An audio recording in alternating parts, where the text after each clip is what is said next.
When I got a big promotion, my husband's brother scoffed, "That's nothing, my achievements will always outshine yours." My husband chuckled, "He's just competitive." I nodded and said, "Then he won't mind a little competition."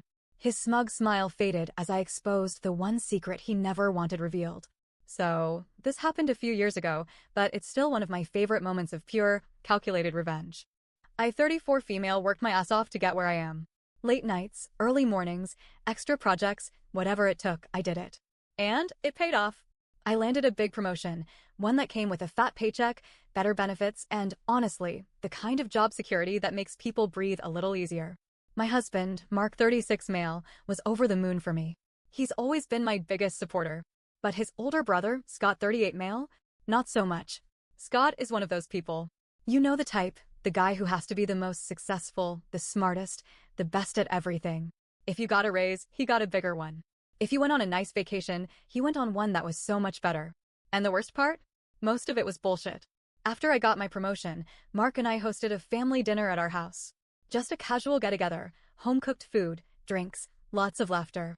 My in-laws were there, along with Scott and his wife. At first, the conversation was normal. My ML was beaming with pride, going on about how inspiring I was, how hard work pays off. My FL, usually a man of few words, even gave me a nod and said, "That's really impressive." And then there was Scott.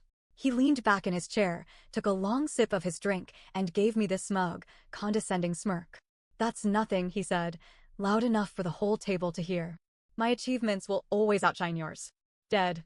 Silence. Mark tried to laugh it off. "Scott's just competitive," he said, like that made it okay. Scott just smirked at me like he'd won some invisible game. I felt my stomach tighten. I could have let it go. I should have let it go. But I didn't. Instead, I smiled and said, "Then you won't mind a little competition." Scott raised an eyebrow. "What's that supposed to mean?" I just sipped my wine and let the question hang in the air. See, Scott had been lying about his job. For years. He'd built this whole persona around being the most successful in the family. He talked about bonuses, leadership roles, business trips, except none of it was real. 2 years earlier, he got fired from his prestigious finance job. Not laid off. Not downsized. Fired. And I knew exactly why. One of my best friends, Rachel, works in HR at his old company. She told me the real story. Fraud. Not some massive Ponzi scheme, but enough to get him permanently blacklisted in the industry. He'd been caught faking expense reports, pocketing money that wasn't his. He tried to cover it up, but HR wasn't stupid. They fired him on the spot. But here's where it gets really interesting. Instead of admitting what happened, Scott created an entire fake career. He told everyone he got a better job, that he was making more money, that he was climbing the corporate ladder. In reality, he'd been working under the table at a friend's failing car dealership. Not a high-powered executive. Not a top earner. Just a guy selling used cars on a backlit. And he had no idea I knew. I glanced around the table. My MIL was still smiling, completely oblivious. My FIL was slicing into his steak. Scott was sitting there, looking smug, like he had already won whatever imaginary battle was happening in his head. So I tilted my head and said, "Oh, Scott, I actually heard something interesting the other day." He frowned. "Yeah?" I swirled my wine glass. "Ran into someone who works in HR at your old company. They had a lot to say about you." Scott's face twitched. Just for a second. But I caught it. "What the hell are you talking about?" I let out a little laugh, like this was all just so amusing. "I mean, they made it sound like you didn't exactly leave on the best terms." You could hear a pin drop. Mark stiffened beside me. My FIL put his fork down. "My MIL?" She gasped. Scott sat up straighter. "That's not true." I shrugged. "So you weren't let go for, what was it again?" "Oh, submitting fake expense reports?" His face turned red. His wife turned to him, confused. "What is she talking about?" Scott's jaw clenched. "It's complicated." I nodded, pretending to be thoughtful. Right. Complicated. Like, lying about your whole career?" Scott pushed his chair back, standing up. "This is bullshit." "But my FIL?" He wasn't letting this go. "Scott," he said, voice dangerously calm. "Sit down." Scott hesitated, then sat. "Tell me exactly what happened," my FIL said. Scott swallowed. I left that job because they didn't appreciate me." "It wasn't, they fired you," I interrupted. "And then you lied about it." "For years." Scott's wife was staring at him like he was a stranger. "Scott, is this true?" He didn't answer. "And my FIL?" He was looking at Scott like he had never seen him before. I could feel it happening. The entire Scott illusion was crumbling. And I wasn't done yet. Not even close. Scott looked like he was about to be sick. His face had gone pale, his jaw tight. His wife kept staring at him, waiting for him to say something that would make it all go away. But there was nothing he could say. The table was dead silent. Even my MIL, who usually defended Scott no matter what, was sitting there with her lips pressed together, like she was processing every lie he had ever told. Mark shifted beside me, his knee lightly bumping mine under the table. He wasn't stopping me. He knew Scott had this coming. Scott cleared his throat. Look, things at that company weren't what they seemed. I didn't do anything wrong, okay? They had it out for me. They twisted things. I raised an eyebrow. Oh, so they just made up the fraudulent expense reports? Scott's mouth opened, then closed. I smiled. Because, from what I heard, they have all the paperwork. All the proof. His wife, still looking like she'd been slapped, whispered, "Is it true?" Scott slammed his hand on the table. "Can we not do this here?" His voice was shaking. But I wasn't done. Because I knew something else. Scott had been cheating. Not just once. For years. Rachel, my friend in HR, had told me everything. After Scott was fired, she kept in touch with some of his former coworkers. And one of them? A woman named Jessica? She had a lot to say. Scott had been sleeping with her. It wasn't just a one-time mistake, it was a full-blown affair. Expensive hotels, secret weekend getaways, gifts. And guess what? Those fraudulent expense reports? Yeah, he used company money to pay for her. The second I found out, I stored it in the back of my mind. I didn't tell anyone. Not even Mark. Because I knew that someday, Scott would push me too far. And now here we were. Scott was already sinking. Already drowning in his own lies. And I was about to throw him an anchor. I leaned forward, my elbows on the table. "Scott, does the name Jessica ring a bell?" His whole body stiffened. His wife snapped her head toward him. "Who's Jessica?" Scott turned to me, eyes wide. "I swear to God, because I heard she was very special to you," I said. "And very expensive." His wife's face fell. "Scott, what is she talking about?" Scott stood up so fast his chair scraped against the floor. "I'm not doing this." My FIL's voice cut through the room. "Sit down." Scott hesitated. Then, slowly, he sat back down. I could see his hands shaking. His wife was staring at him like she didn't even recognize him. "Who is Jessica?" she asked again, voice barely above a whisper. Scott didn't answer. Which, honestly, said everything. My MIL, still silent, suddenly looked at me. "How do you know this?" I took a slow sip of my wine, then placed the glass back down. "I have friends in a lot of places." Scott let out a bitter laugh. "Oh, so now you're some kind of detective?" I shrugged. "No need to investigate when people hand you the information. You've made a lot of enemies, Scott." His wife, still looking shell-shocked, suddenly grabbed her phone. "What are you doing?" Scott asked quickly.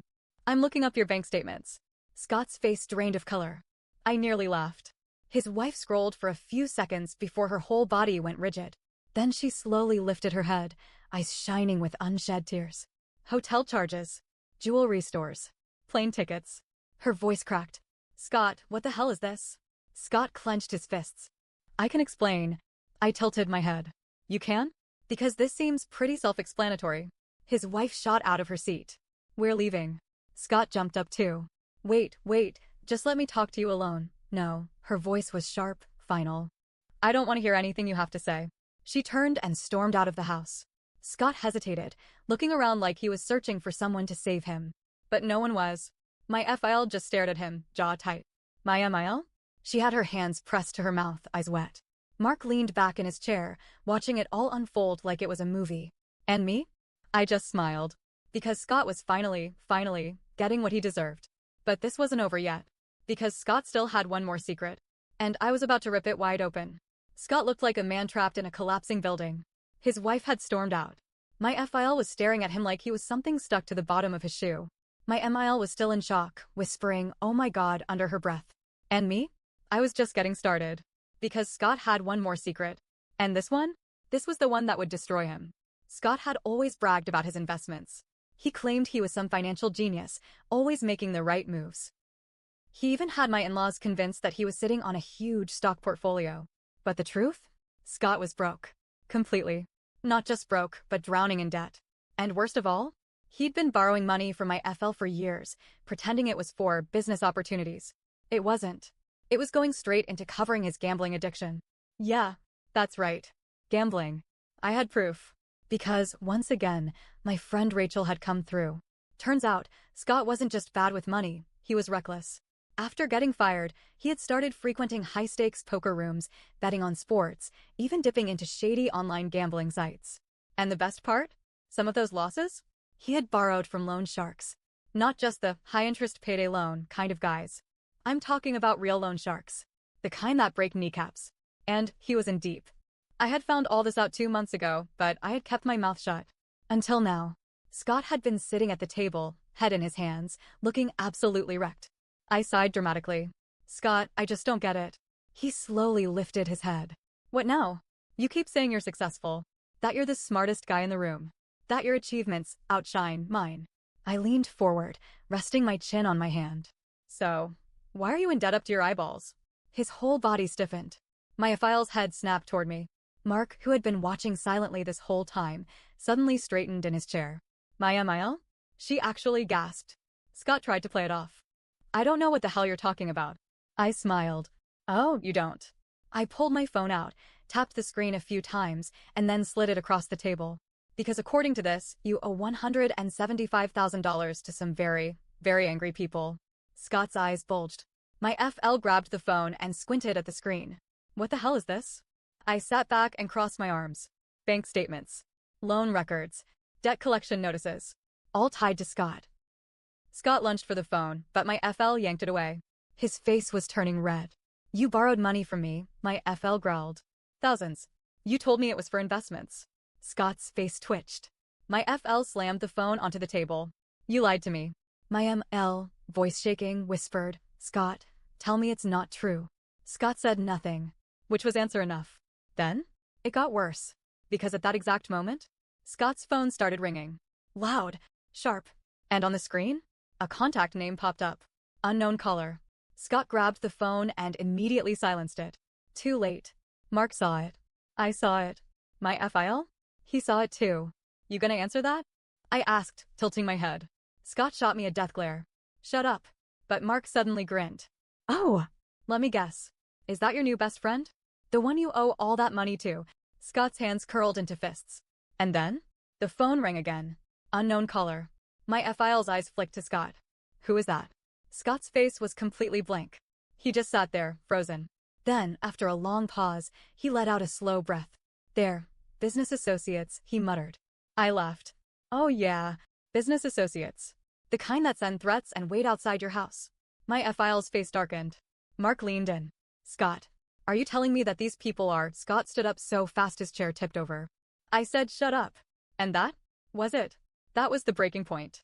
Because my FL, the man who had funded Scott for years, the man who had believed every fake story, the man who had trusted his son, he didn't say a word. He just stood up. Slowly. And he looked furious. Get out! Scott's mouth opened, but my FL cut him off. Now. Scott hesitated for just a second. Then he grabbed his phone, shoved it into his pocket and ran. Straight out the door. No goodbyes. No excuses. Just gone. And the moment he left, my FL sank into his chair, rubbing his face with both hands. Then he let out a long, slow breath. And when he finally spoke, his voice was dead calm. That boy is about to learn what it means to hit rock bottom. And judging by the look in his eyes, he meant every single word. Scott ran. Out of the house, down the driveway, and straight into his car. He peeled out so fast that the tires screeched against the pavement. Nobody moved. My FL sat back in his chair, face like stone. My ML had her hands covering her mouth, shaking her head over and over like she was trying to wake up from a nightmare. Mark let out a slow breath beside me. His wife, ex-wife, at this point, had left minutes earlier, her face blank, her fingers trembling as she scrolled through their bank statements. I thought that was it. I thought that was the end. I was wrong. Scott stayed missing for 2 days. No calls. No texts. His wife wasn't answering either, probably trying to figure out how much of her life had been a lie. Then, on the 3rd day, I got a call. It wasn't Scott. It wasn't his wife. It was Rachel. And she sounded panicked. You need to hear this, she said. Scott just got arrested. My stomach dropped. For what? Fraud. Theft. And, she hesitated. Possible connections to organized crime. I blinked. What? Rachel sighed heavily. I don't know all the details yet, but apparently, one of the loan sharks he owed money to decided he was done waiting. Scott must have panicked, because he tried to pull off another scam, this time using a fake check. I sat down slowly. And? And he got caught. Right there in the bank. They arrested him on the spot. Mark and I drove down to the station later that day. Not to help Scott, God, no. But because my FL wanted answers. We arrived just as my in-laws did. My ML looked like she'd been crying for days. My FL looked tired, like a man who had finally accepted the truth about his son. Inside, we saw him. Scott was in a holding cell, looking wrecked. His expensive suit was wrinkled. His eyes were bloodshot. His hair was a mess. And when he saw us, he laughed. A broken, bitter sound. Well, he said, leaning against the bars. Guess you win, huh? I folded my arms. You did this to yourself, Scott. Scott smirked. Did I? Or did you just love seeing me fail? His words stung, but I kept my face blank. Mark stepped up beside me. His voice was cold when he spoke. You stole from people, Scott. You lied to everyone. And now you're blaming her. Scott's jaw tightened. It wasn't supposed to go this way. My FIL let out a long breath. Scott, what the hell were you thinking? Scott dragged a hand down his face. For a second, he almost looked like the kid brother Mark used to know. The one who wasn't a complete screw-up. I was trying to fix it, he muttered. Trying to buy time. Mark scoffed. By committing fraud? Again. Scott looked away. Nobody spoke. Finally, my FL cleared his throat. What happens now? A nearby officer, who had clearly been listening, answered. He's looking at serious charges, she said. There's a strong chance he won't be getting out anytime soon. Scott exhaled sharply. Great. His voice was flat, but something about the way he said it made my stomach twist. Like he had already given up. My ML took a shaky step forward. Her voice broke when she asked, What do you want us to do, Scott? Scott let out another bitter laugh. Nothing. Then his eyes met mine. And for the first time, I saw real anger. You must be so proud, he muttered. I felt my throat tighten. Scott, he leaned in. You wanted me gone? Well, congratulations. You got your wish. Mark grabbed my hand. We're done here. We turned to leave, but just before we reached the door, I heard Scott whisper, I hope it was worth it. I didn't turn back, because I already knew the answer. Scott went to trial a few months later. He got 6 years in prison. His wife divorced him officially. She cut off all contact. My FIL refused to pay for a lawyer. My ML visited him once, but after seeing the broken shell of a man he had become, she never went back. And me? I got another promotion. Mark and I moved into a bigger house. Life got better. But sometimes, late at night, I still hear Scott's voice in my head. I hope it was worth it. And the thing is, it was. Because Scott was never going to change. And now, at least, he couldn't hurt anyone else. Revenge isn't always loud. Sometimes, it's just the quiet satisfaction of watching someone finally face the consequences of their own actions. And Scott? Well, he got exactly what he deserved.